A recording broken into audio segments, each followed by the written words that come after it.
August 6th, 1945, a quiet English afternoon.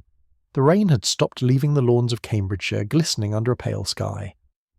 To anyone passing by, the brick manor house looked ordinary ivy climbing its walls, smoke rising softly from its chimneys. A perfect image of rural calm after 6 years of war. But behind its windows, behind its oak panels and polished floors, the British were listening. Every wall hid a secret. They called it Farm Hall, though it was no farm at all. The building had been wired from attic to cellar with hidden microphones. In each room under lamps, behind paintings, beneath table edges, small transmitters fed every whisper to a control room nearby. British intelligence under MI6's Operation Epsilon had turned this country estate into the world's most discreet laboratory, not of science, but of psychology. Inside were 10 of Nazi Germany's finest physicists, the men who once served at the heart of Hitler's atomic ambitions. Werner Heisenberg, the Nobel laureate still young but visibly aged by war. Otto Hahn, discoverer of nuclear fission. Carl Friedrich von Weizsäcker, philosopher-scientist and loyal nationalist. And others like Kurt Diebner and Paul Hartek, each once part of the Uranverein, the Uranium Club. They were not treated as prisoners of war in the usual sense. They had good food gramophones, even gardens to walk in. But they were confined and watched constantly. Their captors wanted more than surrender. They wanted truth. The Allies had won the war, but one question haunted them. How close had Germany come to the atomic bomb? For months, the scientists lived in uneasy coexistence, half scholars, half inmates. They passed time arguing about equations, the future of physics, the moral fate of Germany. Sometimes they played piano in the evenings or read British newspapers to guess what was left of their homeland. They complained about the food, about the humidity, about being ignored by both victors and vanquished. They believed they were merely waiting to be released, that their work was finished, that the war's final chapter was closing quietly. They were wrong. Every word they spoke was recorded. Every argument, every sigh, every confession became data for British intelligence. The microphones picked up the sound of footsteps on creaking floors, the clinking of teacups, the faint scratching of pens on paper. And through it all, the officers of MI6 sat listening from a nearby cottage, transcribing, analysing, waiting. Then, on that warm August afternoon, something extraordinary happened. A car arrived from London carrying a man with urgent instructions from the War Office. He entered the hall, brushed off his coat and called for attention. The German scientist lounging in the parlour looked up. The officer's tone was calm, almost casual, as if he were reading the weather. "Gentlemen," he said, "the Americans have just destroyed an entire city with a single bomb." At first silence, then laughter, sharp, incredulous. "What nonsense," someone muttered. Heisenberg looked up sharply. "Impossible," he said. "There's no such weapon." The officer continued. "Hiroshima. 1 bomb. Thousands dead. They call it an atomic bomb." The men stared at him. Otto Hahn shook his head. "That's propaganda. The British are trying to frighten us." Heisenberg leaned back, crossing his arms. "It's not possible," he said again, more firmly this time. "They could never have produced enough uranium. It's absurd." But the officer was not smiling. He added details, the blast radius, the heat, the radiation. He even mentioned the mushroom cloud, though the term was new. He offered no proof, no photographs, just information, and that was enough to stir unease. The scientists began talking over one another, voices rising. How large was the bomb? What isotope? Who led the project? Questions tumbled out like falling dominoes. Hahn's hands trembled. Von Weizsäcker frowned and whispered, "If it's true, the world has changed overnight." The British officer simply nodded, turned on his heel and left the room. The heavy door closed behind him. In the silence that followed, only the rain could be heard, soft, steady tapping against the window panes. The microphones caught it all, the disbelief, the forced laughter, the slow, dawning fear. Heisenberg's breathing quickened. Hahn pressed his palms together as though in prayer. Someone whispered, "They've done it before us." For a long moment no one spoke. Then Heisenberg pushed back his chair. "I'll calculate it," he said quietly. He reached for a pencil and a scrap of paper, his hands shaking. As the night deepened over the English countryside, the 10 men of Hitler's failed nuclear dream sat surrounded by hidden microphones, their voices echoing softly through the wires. They did not yet know that their conversation recorded in secret would become one of the most revealing documents of the entire war. And as the British officers in the next room listened to their confusion and disbelief, They realized they were hearing something greater than scientific failure. They were hearing the sound of a nation awakening to its own defeat. The first word had been spoken. The atomic age had begun inside a bugged country house called Farm Hall. Night settled thick over the English countryside, pressing against the tall windows of Farm Hall. Inside, a single lamp burned over the parlour table, where papers, pencils, and half-drunk cups of tea cluttered the surface. The conversation that had begun as mockery now circled like a wounded animal, nervous, confused, desperate to escape its own implications. Heisenberg sat motionless, at first staring into the blank sheet before him. Around him the others argued in overlapping bursts. Hahn whispered to himself that it couldn't be true. Von Weizsäcker repeated that the Americans must be bluffing, that no industrial nation could separate that much uranium. Hartek, always practical, muttered about centrifuges and production rates. But something in Heisenberg's mind had already shifted. He didn't laugh anymore. He stood, slowly began pacing the narrow room, his shoes tapping rhythmically on the wooden floor. If it were possible, he murmured half to himself, it would require about 50 kilograms. Perhaps less, if they achieved proper compression. The others fell quiet. They had seen that look before, the mathematician retreating inward, vanishing into a world of numbers.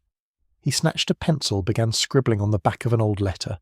His hand trembled as the graphite tore into the paper. "You'll see," he said quickly. If the Americans managed to isolate U-235, they would need a separation factor of 1 part in 10,000, maybe more. His voice was clipped precise, the language of a man dismantling his own disbelief one equation at a time. It would mean massive plants, enormous electricity consumption. They'd need entire factories, no cities, to do it. Heisenberg stopped pencil hovering. For a long moment the only sound was rain outside and the faint hum of the hidden recording wires.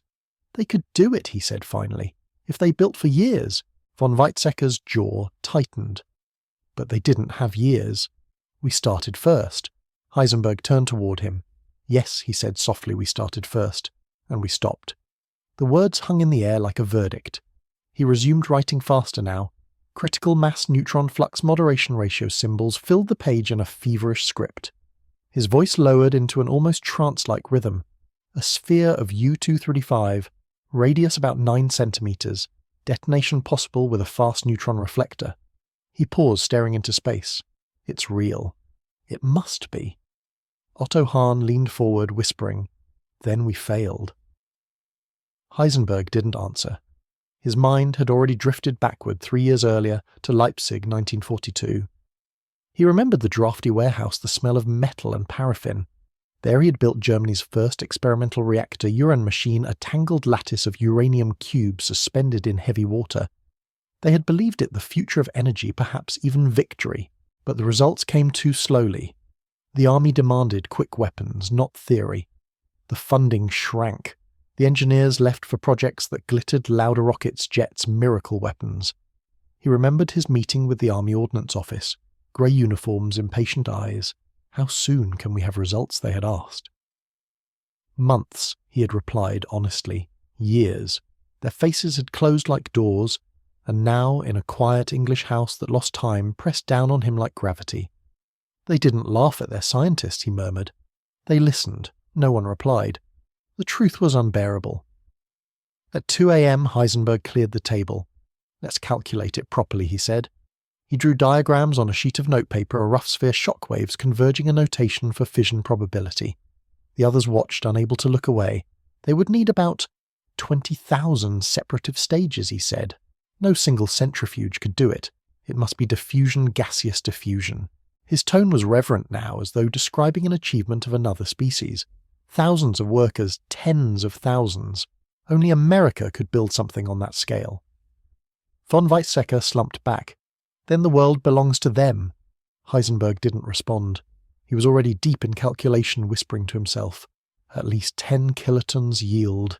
Perhaps more. His pencil scratched across the paper, tracing invisible explosions over the margins. Hartek whispered, "They built the sun in a factory." No one laughed this time. Outside, the wind picked up. The trees swayed like dark figures beyond the windows. Inside, the 10 men sat under a single lamp, the glow carving shadows across their tired faces. Heisenberg stared at the numbers once more. They no longer looked impossible. They looked inevitable. He set down his pencil, exhaled slowly, and said the words that the microphones would carry forever. "It's real." Silence followed. Then the dull scrape of a chair on wood as Otto Hahn stood pale and trembling. "Then God help us," he whispered. He left the room without another word. For the first time since the news from Hiroshima arrived, no one dared speak.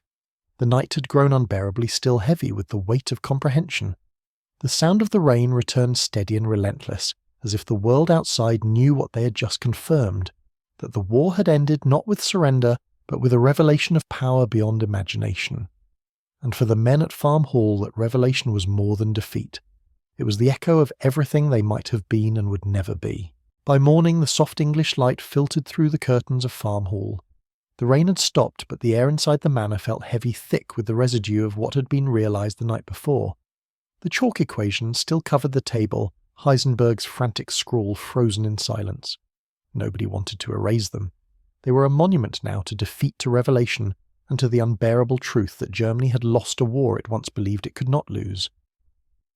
Otto Hahn sat alone near the window, his head bowed. He hadn't spoken since dawn.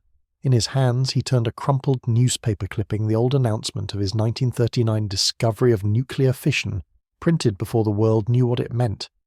He had once believed it a gift to humanity, a key to unlimited energy to progress. Now that same discovery had flattened a city. "I split the atom," he murmured, voice shaking. I opened the gate and someone else walked through it. He stood abruptly, crossing the room in small, uncertain steps. "Do you understand what that means? 100,000 people? One bomb! My work did that." Von Weizsäcker tried to comfort him, placing a hand on his shoulder. "Otto, it wasn't you. You didn't build a weapon. They did." But Hahn shook his head. "That doesn't matter. Without me it couldn't exist. We gave them the path. We just didn't follow it." His voice cracked. "Maybe that's worse." The others looked away. No one wanted to meet his eyes. Then the arguing began. Kurt Diebner slammed his cup onto the table. "We failed because the government starved us," he said bitterly. "They gave the money to rocket men and charlatans. Peenemünde got everything. We got scraps Weizsäcker shot back nonsense. We had what we needed, you just didn't know how to use it." "And you did," Diebner sneered. "You spent half the war theorizing about heavy water while the Allies built factories." Heisenberg rose from his chair, his expression calm but weary. "Enough." But Diebner pressed on. "You told them it was impossible, Werner. You said it couldn't be done in time. You convinced them to stop." Heisenberg's eyes flashed. "And what would you have had me do? Tell Hitler to build a weapon he couldn't control, a bomb that would burn half of Europe? Do you think he would have hesitated to use it?" The room fell silent. For the first time there was fear in the air, not of the enemy but of the thought itself. Heisenberg continued quietly. "We were not building a bomb. We were building understanding, a reactor, not a weapon." Hartek laughed bitterly. "That sounds noble now, doesn't it? But tell that to the dead in Hiroshima." Heisenberg's composure faltered. "You think I don't know that," he said. "You think I sleep easily?" He pointed at the papers covered in formulas. "We could have done it, yes. But look around you. What kind of nation were we serving?" They called it Jewish physics. They dismissed relativity, dismissed quantum mechanics, half the foundation of modern science gone overnight because of ideology. He paused, lowering his voice. Einstein fled. Szilard fled. Fermi, Teller. Beth, all of them gone. "And where did they go?" Hartek answered quietly. "To America." "Yes," Heisenberg said, "to America. And they built the thing we refused to believe possible." A deep stillness followed.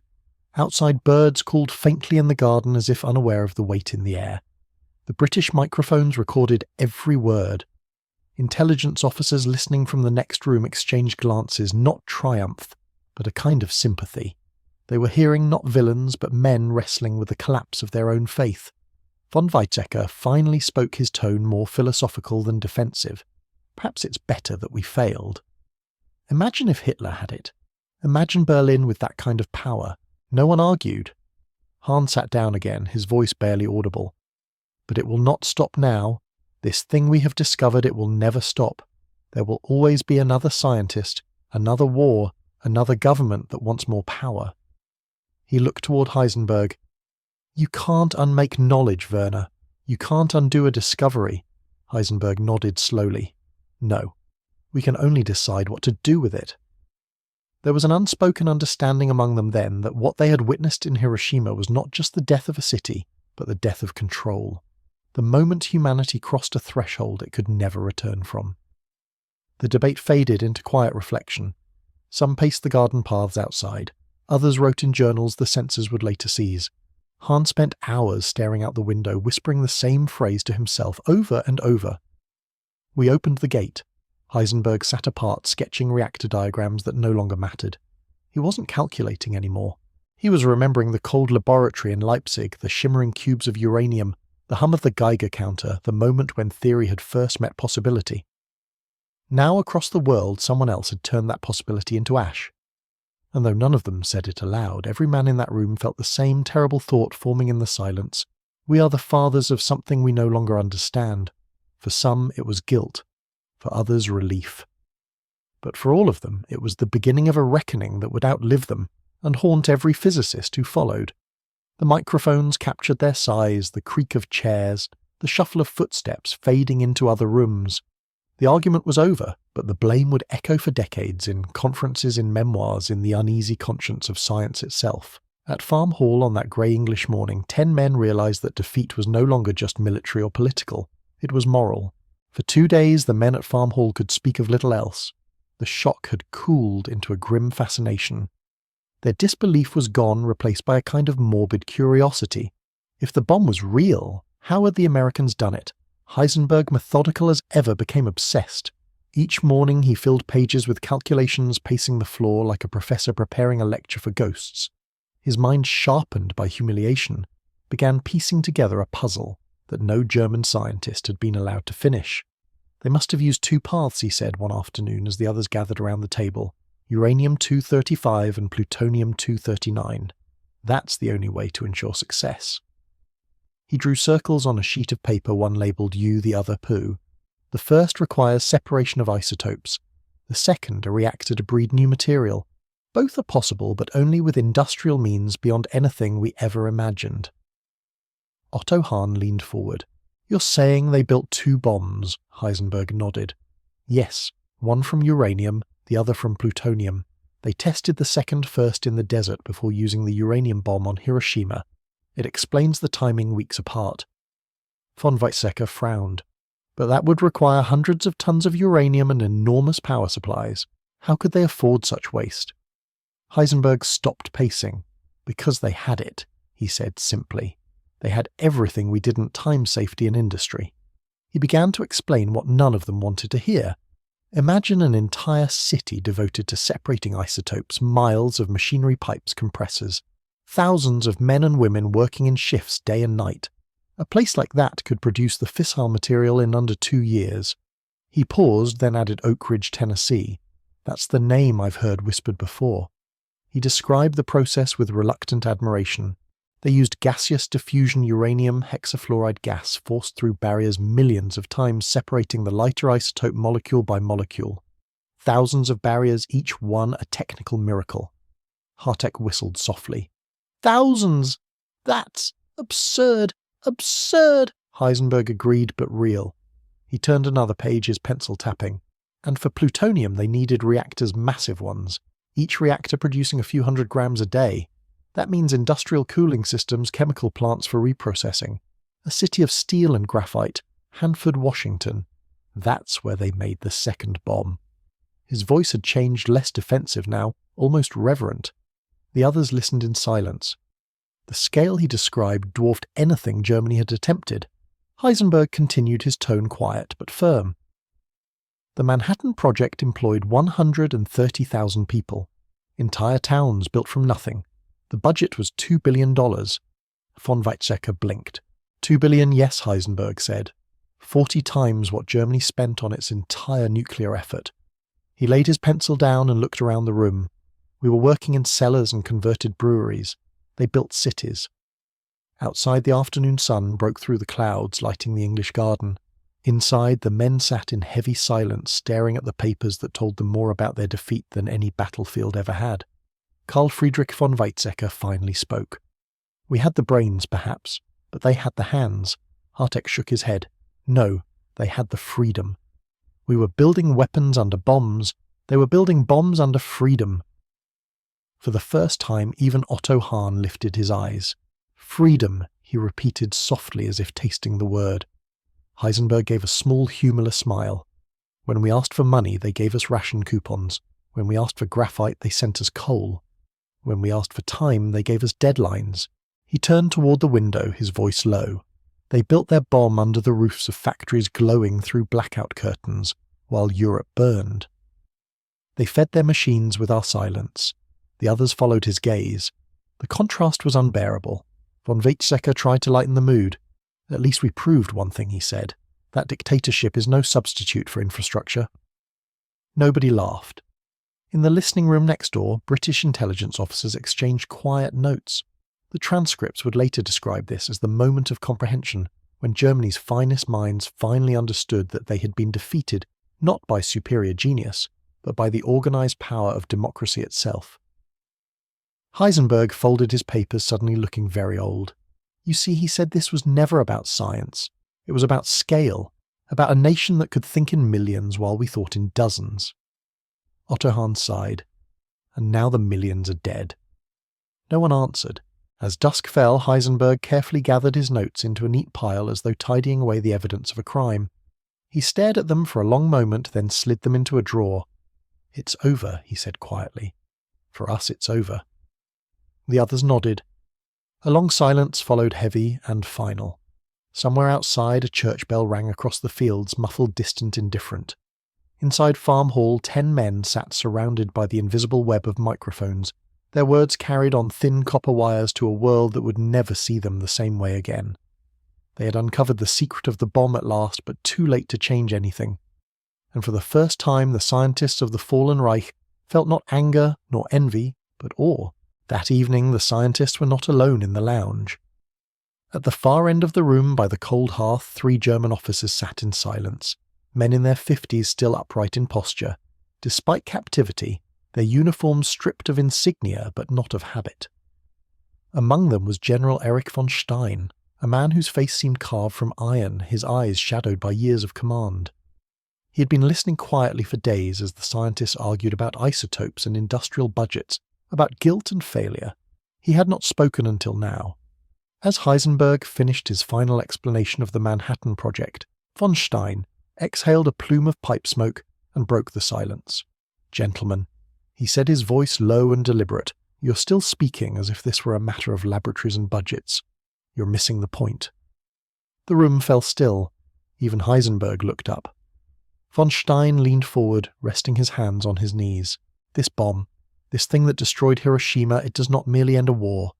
It ends the very idea of war." The words hung in the air like an unfamiliar command. Hartek frowned. "End war. How can that be?" Von Stein tapped the ash from his pipe. "Because from this day onward no army will march without fear. No fleet will sail, no city will sleep. Whoever holds such a weapon does not need to fight. He merely needs to threaten." He looked around the room, his gaze hard and clear. "The world we knew, the trenches, the tanks, the strategies of encirclement, it's finished. Clausewitz said war is the continuation of politics by other means. Now politics itself will be conducted under the shadow of annihilation."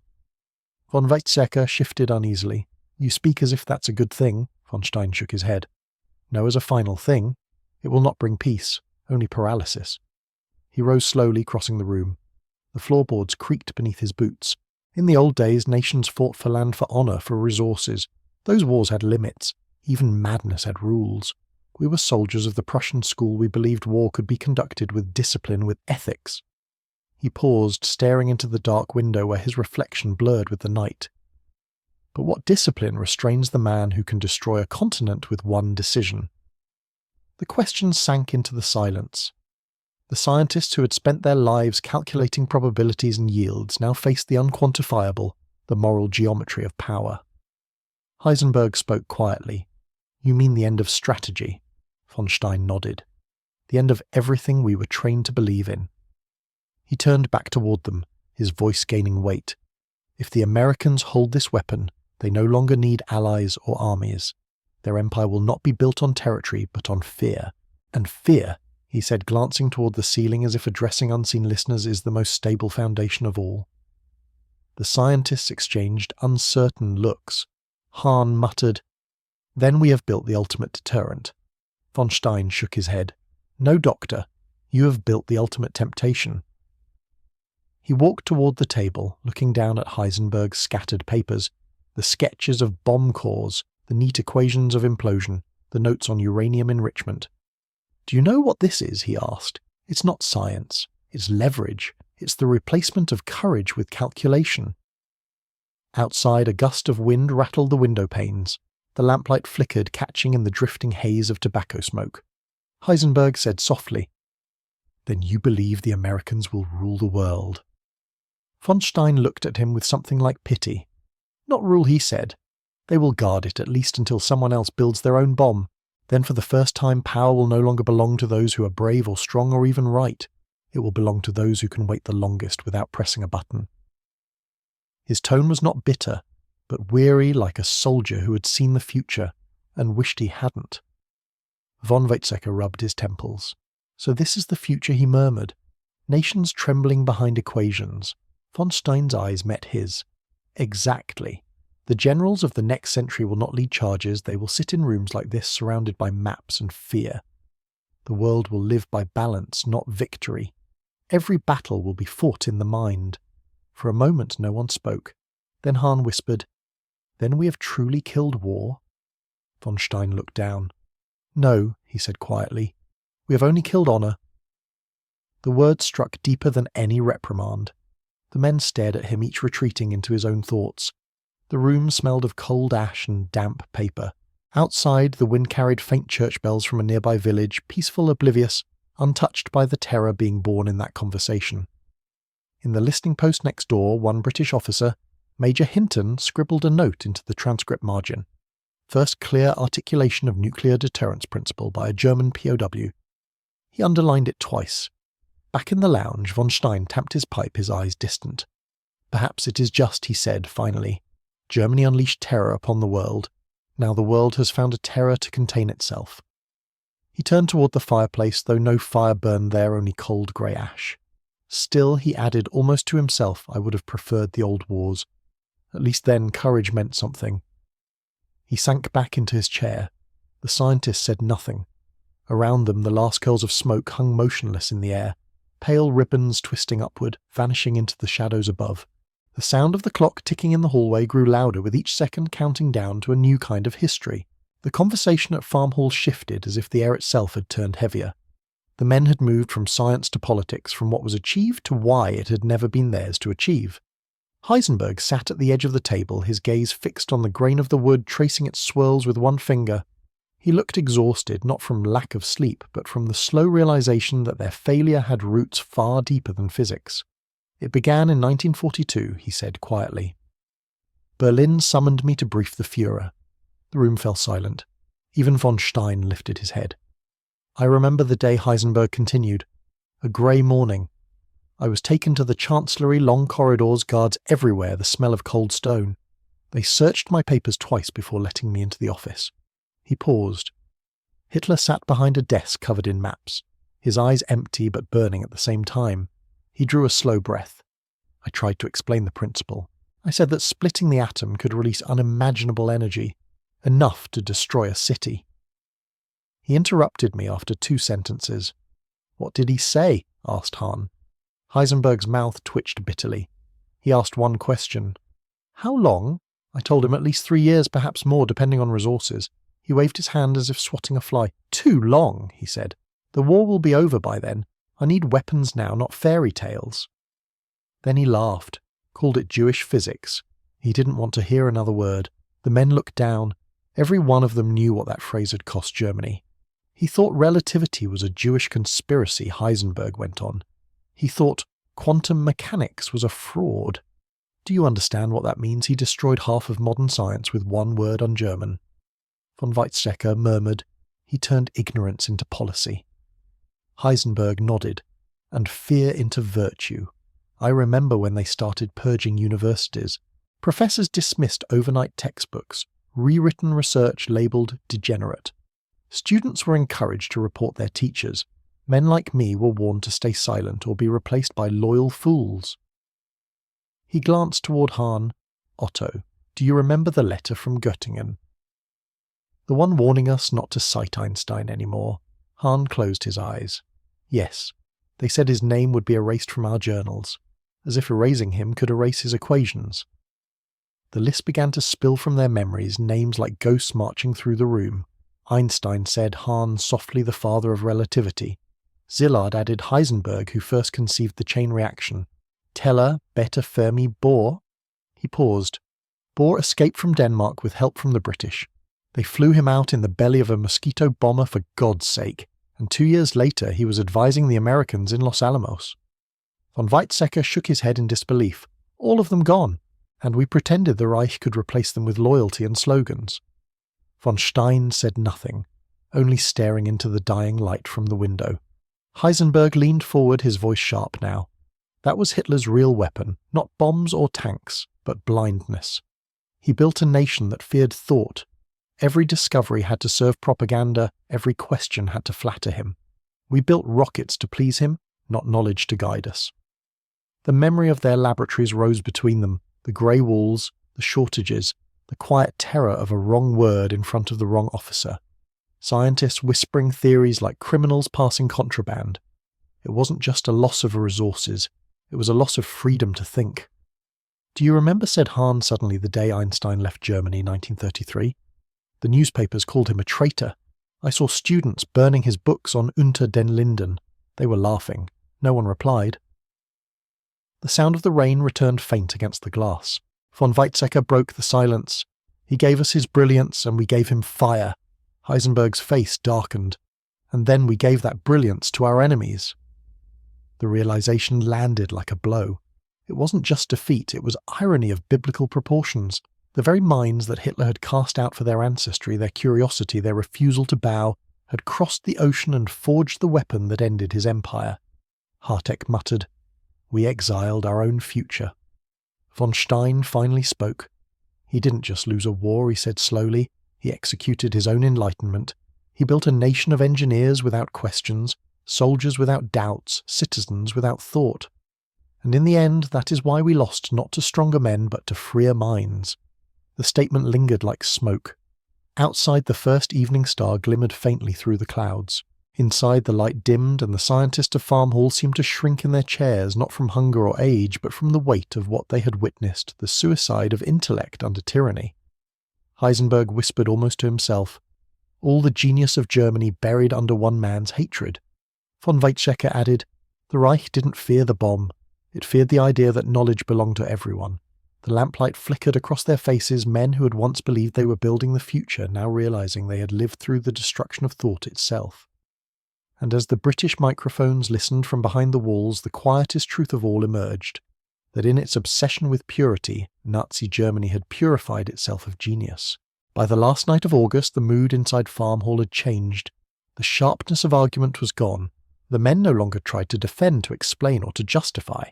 Their conversations had slowed into long silences, punctuated by sighs, by the scratch of a pen, by the rustle of pages no longer worth writing. Even the microphones caught the difference. The voices that once clashed like iron now drifted like smoke, hollow, reflective, subdued. Heisenberg sat near the radio listening to the BBC News Bulletin. Reports of Japan's surrender of a new world divided between victors filled the air.